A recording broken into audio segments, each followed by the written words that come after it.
ಎಲ್ರಿಗೂ ನನ್ನ ನಮಸ್ಕಾರಗಳು. ವೇದವಸ ವೈಫ್ ಚಾನಲ್ಗೆ ಸ್ವಾಗತ ಸುಸ್ವಾಗತ.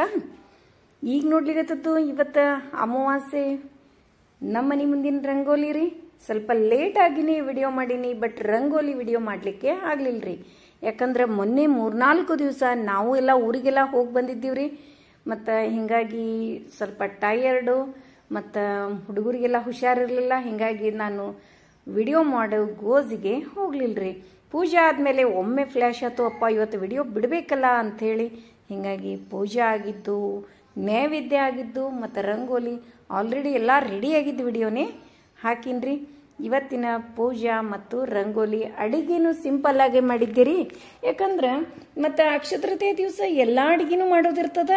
ಹೀಗಾಗಿ ಮತ್ತು ಇವತ್ತಿನೂ ಅಷ್ಟೇನು ಸ್ಪೆಷಲ್ ಅಂತ ಮಾಡ್ಲಿಕ್ಕೆ ಹೋಗಲಿಲ್ಲ. ನವಣಕ್ಕಿ ಅನ್ನ, ಸ್ವಲ್ಪ ಚಿತ್ರಾನ್ನ, ಸ್ವಲ್ಪ ವೈಟ್ ರೈಸು ಮತ್ತು ಹೈಗ್ರವ ಮಾಡೋಣ ಅಂತ ತಿಳ್ಕೊಂಡು ಹೈಗ್ರವ ಮಾಡ್ಲಿಕ್ಕೆ. ಮತ್ತು ಹೆಂಗೂ ಅಮಾವಾಸ್ಯೆ ಹುಣ್ಣಿಮೆಗೆ ಸ್ವಲ್ಪ ಆದರೂ ನಾನು ಹೂರ್ಣ ಮಾಡಿ ಹೂರ್ಣದ ಆರತಿ ಮಾಡಿರ್ತೀನಿ. ಮತ್ತು ಅದರೊಳಗೆ ಒಂಚೂರು ಹೂರ್ಣ ಮಾಡ್ಕೊಂಡು ಬಿಟ್ರಾಯ್ತು ಅಂತ ತಿಳ್ಕೊಂಡು ಹೂರ್ಣ ಮಾಡ್ಕೊಂಡೆ. ಇವತ್ತು ನಮ್ಮ ಮನೆಯವರು ನನಗೆ ಭಾಳ ಹೆಲ್ಪ್ ಮಾಡ್ಯಾರ್ರಿ ಪೂಜಾ ಒಳಗೆ, ಒಂದು ಅಡುಗೆ ಒಳಗೆ ಎಲ್ಲ. ಹೀಗಾಗಿ ಇಷ್ಟು ಇವತ್ತಿನ ಪೂಜಾ. ಮತ್ತು ಎವ್ರಿ ಅಮಾವಾಸ್ಯೆಗೆ ಬೆಲ್ಲದ ಕರಣಿ ನೈವೇದ್ಯ ಮಾಡೋದು ಬಿಡಬೇಡ್ರಿ. ಅದರಿಂದ ಭಾಳ ಒಂದೇನೋ ಆರ್ಥಿಕ ಪರಿಸ್ಥಿತಿ ಇಂಪ್ರೂವ್ಮೆಂಟ್ ಆಗ್ತದ್ರಿ. ನನಗೂ ಒಬ್ಬರು ಈಗೊಮ್ಮೆ ಒಂದು 5-6 ವರ್ಷದಿಂದ ಹೇಳಿದ್ರು, ಅದನ್ನು ಮಾಡ್ಕೋತ ಬಂದೀನಿ. ನಿಮ್ಗೆ ಹೇಳ್ಬೇಕಂತೀನಿ, ಎವ್ರಿ ಟೈಮ್ ಆಗಂಗೇ ಇಲ್ಲ, ಇಟ್ಟಿರ್ತೀನಿ. ಬಟ್ ನಾನು ನೈವೇದ್ಯಕ್ಕೆ ಅದಕ್ಕೆ ಈಗ ಇವತ್ತು ಹೇಳಿದೆ ನೋಡ್ರಿ. ಇವತ್ತಿನ ಅಡುಗೆ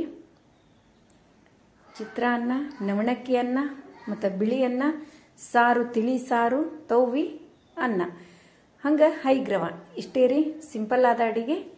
ಮತ್ತು ಇವತ್ತಿನ ವಿಡಿಯೋ ನಿಮಗೆಲ್ಲ ಹೆಂಗೆ ಅನಿಸ್ತು ಅಂತೇಳಿ ಕಮೆಂಟ್ ಮಾಡಿ ತಿಳಿಸೋದು ಮರಿಬೇಡ್ರಿ.